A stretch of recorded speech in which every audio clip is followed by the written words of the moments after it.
looking to finish another switch of stances. You can really see that Taekwondo background. I think this might be over. This fight is over. It is. Game, set, match. Welcome.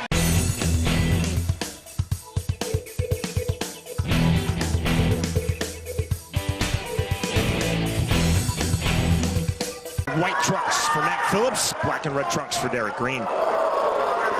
Both guys throwing big punches right now. Derek Green's coming in with these jabs and doing some wild punches, but it's very difficult to believe it. Face first goes Derek Green. I don't like the look on his face right now. The way he felt is not good. Referee might really take that into consideration.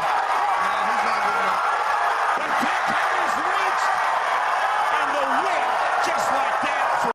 Both guys came out throwing heavy-handed right there. I just said how it makes it difficult right there when a guy's throwing bombs at you. But as you throw those bombs, you open yourself up, and that's what happened right there.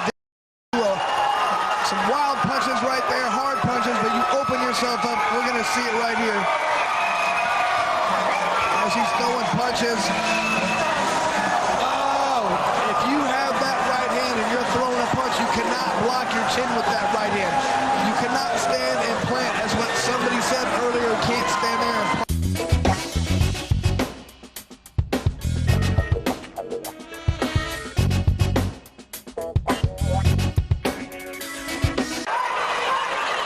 Trying to settle in with his straight punches. Bridges a huge left hand. Herbert flat on his back. Herbert looks really hurt right now. Even if he gets up, I'd be surprised if Murgliata lets it go. Murgliata breaks up his count, and that is a victory in his BKFC debut for Chevy Bridges. Absolutely, man. He was true to his word. He did not mind eating a punch and walking right through them. Didn't look like they faced him at all. Comfort and chaos indeed for Chevy Bridges. And here we go. Look at these punches just coming forward. Relentless pressure. Oh, and just a devastating left hook right there.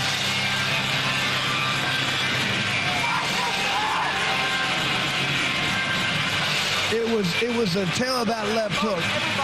Hemrick did not seem to have an answer for it. And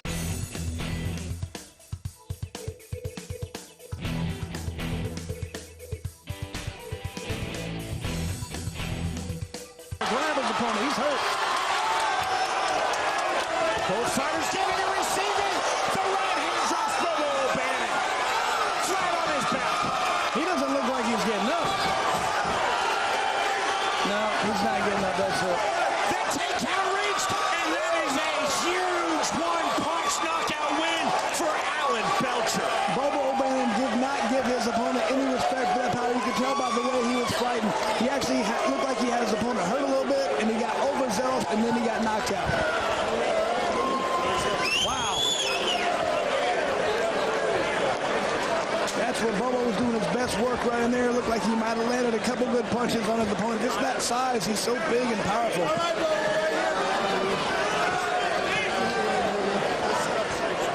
Just that little short right hand caught him right on the chin. That's Alan Belcher's eyes, just seeing everything coming, so relaxed out there. Threw that hard right hand, nice short punch, landed on the button. Belcher weighing in at 224.7 to O'Bannon's 262.3. But over 200 pounds with that technique.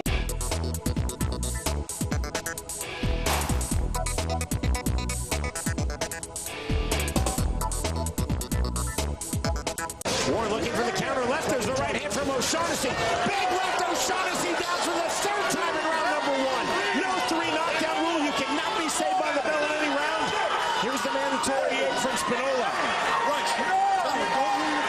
That fight is over. O'Shaughnessy looked to get up at 9, did not get up. The full 10 count, and that's a huge win for Jared Warren. And you can tell when he got rocked that second time, he just took a step back and went down. He did not like something that would happen there. That's that left hand right there that we talked about. And here's the first shot on the inside. Just hit him with a nice, short, clean left hand.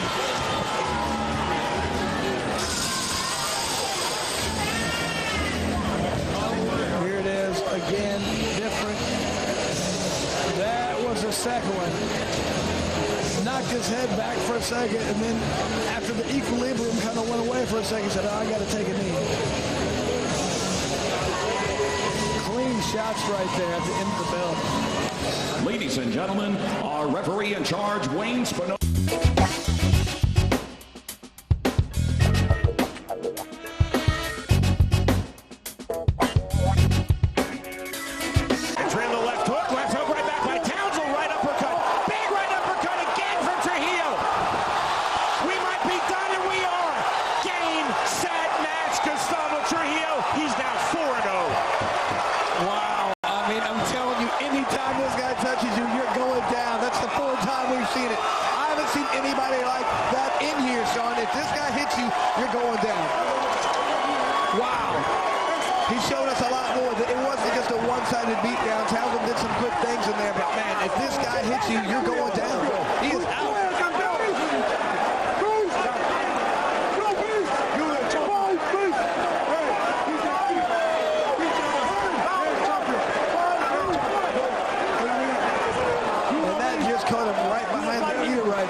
There back to southpaw, dropped twice, and he is still very much in this fight. He's got to start trying to get off first. He's just waiting to counter, but it's very difficult to counter Chad Mendez. He explodes in so fast. He's got to start working on getting off first. There's again. Doing the open hand with the left. That is smart strategy. Big left hand turns, Fames 360 degrees. Ruled a slip. Good referee from Sam Burgos. Fames took the knee, but without the punch. Now Fames firing back with the left hand. Half-time blow snap. Big left uppercut that drops Fames for the third time in this fight.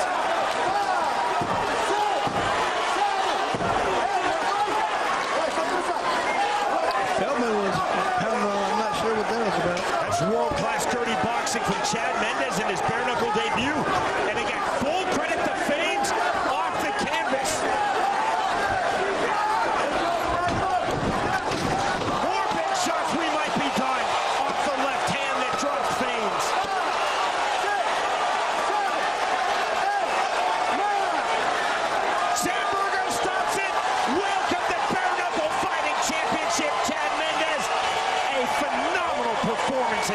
debut. Ladies and gentlemen, our referee in charge, Sam Burgos, steps in and calls a stop to the fight at 1 minute 34 seconds into round number 4 for your winner by TKO, Chad Money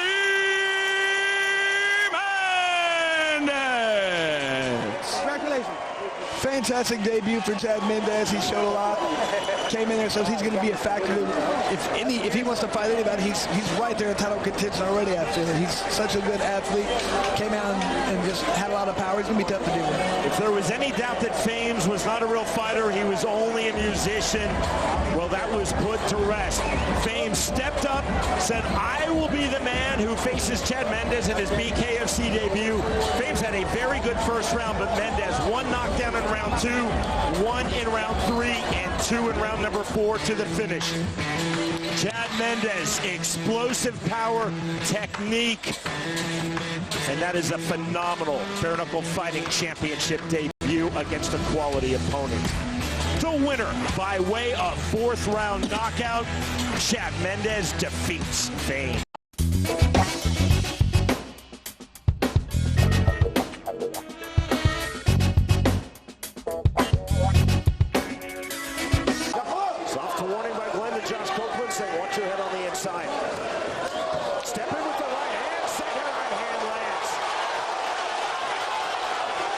With the jab. Good duck under from Copeland off the Costa hook. Costa pulling himself back to the center circle off of the ring ropes. Final seconds of the round. Big left hand. And down goes Lady Costa. Here's the count. Again, you cannot be saved by the bell in any round in this BKFC rule set. Not getting up, man. The count of 10 and the win with emphasis in his bare-knuckle fighting championship debut for Josh Copeland. You can tell that was his best round. That's when Copeland really started to open up. He landed a good punch a few seconds earlier in that round, and you could tell Costa didn't like it all, didn't react well, and you can see as soon as that happened, Copeland knew the finish line was right there. He just had to go for it. Good job by Copeland, recognizing the fact that his opponent was hurt, and he stepped in and finished the fight.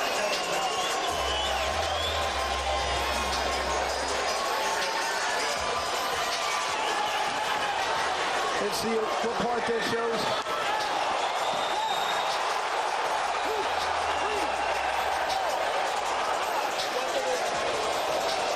There it is. Overhand left right on the chin, Sean. Turn the chin just enough. That was all she wrote.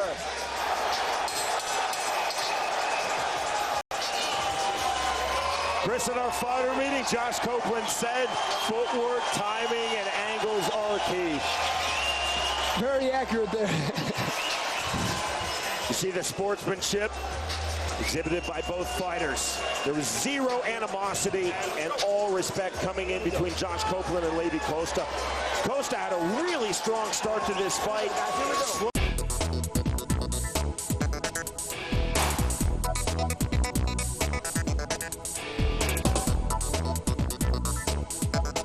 With both hands. Round number 1. Black and gold trunks for Chris Camozzi, white and red trunks for Bubba McDaniel. Last jab on the inside from the southpaw stand for Camozzi. To the inside, big swings. Camozzi stepping in on the counter. To the head chancery for McDaniel that draws the break from Dan Ogliano. Double jab for Camozzi. See on the left hand. Good turnout counter left. The counter right back. And flat on his back goes Bubba McDaniel. Hard punches being thrown by both guys, but man, Bubba McDaniel is hurt. I don't know if they can let things go. Nope. That's all she wrote. Dan Ogliano breaks up his count. And welcome to BKFC, Chris Camozzi. Both guys throwing bombs there, Sean. It just took whichever one landed first. Camozzi landed a great shot, but McDaniels is still hurt.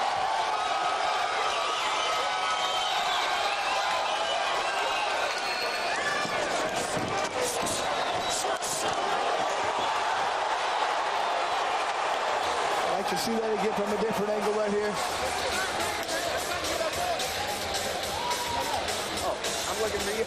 Oh, just a short little right hand. It's a quick one. It doesn't take much with bare knuckle, Sean. You just hit it the right spot.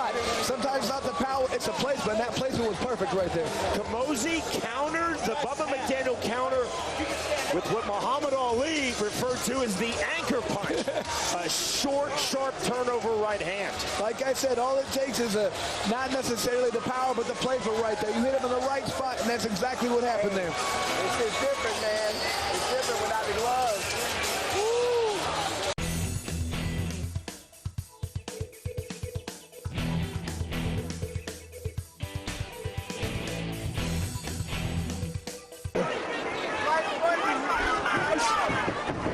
Two misses. Randall was slowed down considerably in his output here in the third round. Much more even round. Richie coming forward, and just like that, final seconds of round 3, the knockdown. Cannot be saved by the bell in any round. Richie has to beat this count. And he did not. Way out of the ring. And that's it. The win for Tyler Randall. Final seconds of round 3. Looked like another delayed reaction. He got hit with the right hand, took him a second, and then he reacted, then he fell down. Great job by the referee for stopping that fight. Here you can see this clean right hand landed to the side of the head right there. And it's that uppercut that you don't see. You see his head back go up just a little bit. It might just look like it's a little punch, but when you don't see it, it is magnified by a lot. That's the punch that people always talk about. You always have to keep your eyes on the opponent or you will get knocked out. Joshua Ritchie made it difficult, continually sticking out the one. Tyler Randall solved that, came over, and then under for the win. We go to Jeff Houston. Ladies and gentlemen, our referee in charge, Nick Barron, steps in and calls a stop to the fight at 1 minute 57 seconds into round number 3 for your winner by KO and still undefeated, Tyler "Rookie" Randall. So a very good fight for Tyler Randall right there. He showed a lot of poise. He showed a lot of growth from his first fight. Ability to hit hard, stick, move, get out of the way of punches. Showed a lot that fight. Joshua Ritchie was definitely game. Tyler Randall had to solve the style, solve the jab. The knockdown off of the jab in round number 2. And then final seconds of round number 3. It's that shovel right hook that drops Joshua Ritchie. The winner by way of third round knockout, Tyler Randall defeats Joshua Ritchie.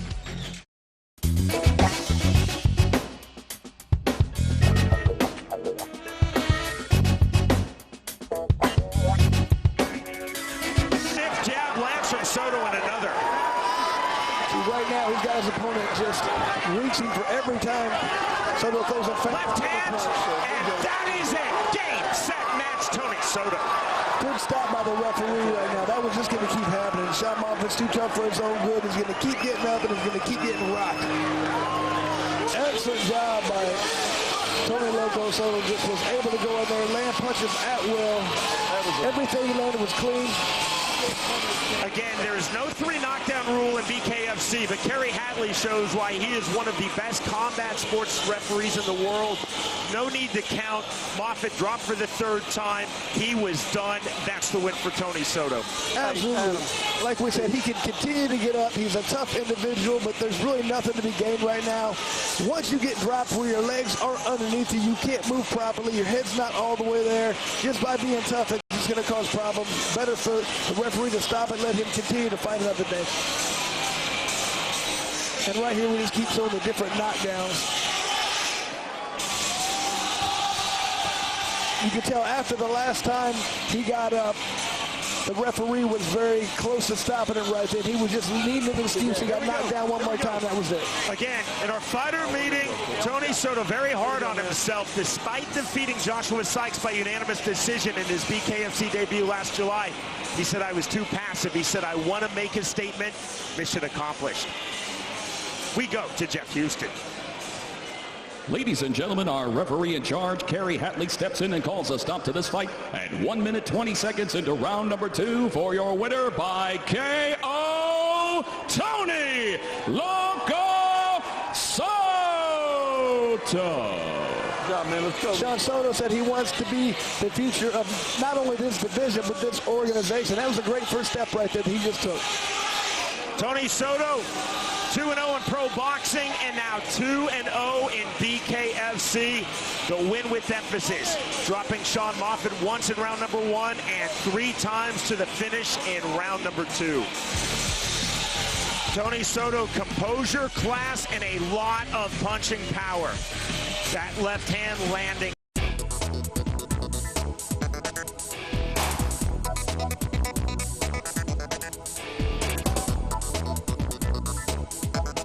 In the corner of his younger brother, Eric.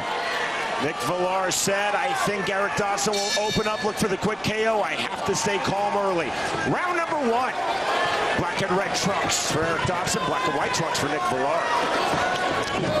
Straight 1-2 from Dodson, overhand right, and down goes Nick Villar. Wow, right away. Nick Villar looks very hurt. I don't know if he's getting up. The count of 10 reached. Game, set, match, Eric Dodson and his BKFC and Pro Combat Sports debut. Wow. Very fast right there. Knew exactly what he wanted to do, and he went out there and got it. Ladies and gentlemen, our referee in charge, Andrew Glenn, reaches the count of 10 at 23 seconds into round number 1 for your winner by KO, Eric Thuggy Bear.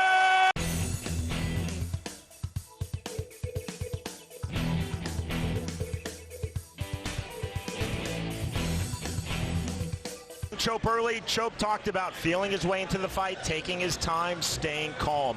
We shall see, Chris. You can definitely see the intensity of Joe Elmore right from the beginning. Round number 1. Red trunks for Joe Elmore. Steps in with the right hand. White trunks for Will Chope. High, tight striking guard for Will Chope. Definitely looking to counter right now. Chope feigning with the right hand. Tentative jab from Elmore, looking for the entry to the left. Overhand left doesn't get through. I see a little cut already on Joe's eye. Right hand to the body from Elmore. He tried that switch that he was talking about, switching and coming with the big overhand left. Big wide swings from Elmore, missing the mark. There's this straight right hand. And he's hurt. He's hurt. The hands touch, and that's a knockdown. Ruled correctly by Morgliata. He's hurt. He's hurt. Let's see if he's able to keep going. He's a tough guy. He's had a lot of fights. Let's see if he can make it through this round. Chope looking to finish another switch of stances. You can really see that Taekwondo background. I think this might be over. This fight is over. It is. Game, set, match. Welcome to bare-knuckle fighting championship, Joe Elmore. Somebody is excited. Look at that. Fired up for this fight. He was from the very beginning when he first came walking out. He's fired up. He's still fired up. He wants to fight again, I can tell. Joe Elmore, 5'9", knocking out in round number 1, 6'4" Will Chope. Chris, you know, I know, in combat sports, you have to make your physique work for you. Chope makes his physique work, but not tonight. Elmore got underneath that range, that reach, that power, and landed his power shots just where he wanted to be, in the pocket. And that's what he said he was going to do. Will was trying to be counter puncher. He was standing back. Joe Elmore just got inside and landed big punches. That's all it takes in this sport is one punch, and that's exactly what happened. You could tell after he landed that first big right hand, Will Chope was...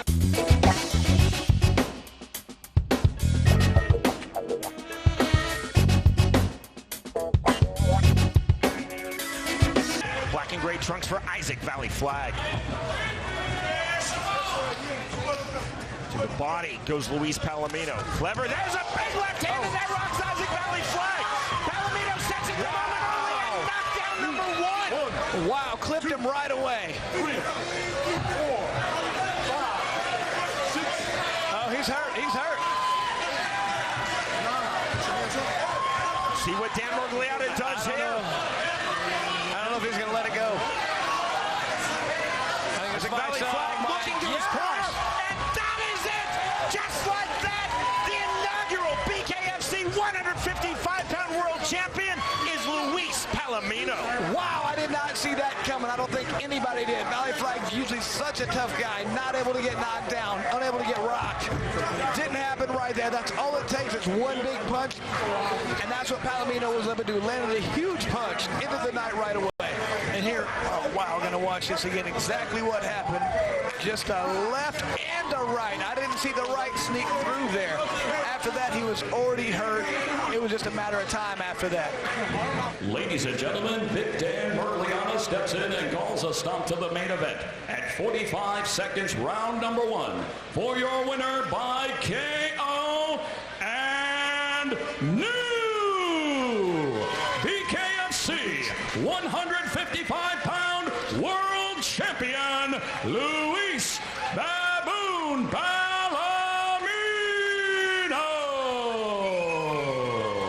Proudly wearing the belt is Luis Palomino. And being belted by BKFC founder and president David Feldman. I know he's only had 2 fights in the organization, but he's going to be very tough to beat. Here's another look at it after he'd already clipped him. This is just kind of putting the icing on the cake right there. The damage has already been done with those first 2 punches. The first punch really hurt him, but then when he threw that uppercut, I think that did a lot of damage. It's that one that you don't see that does most of the damage. Right here, I'm thinking Isaac Valley flag is okay, and then he stumbles to his right, and I know that he is probably not getting up. He did a good job. This is, like I said, will and determination to try and get up and continue to fight.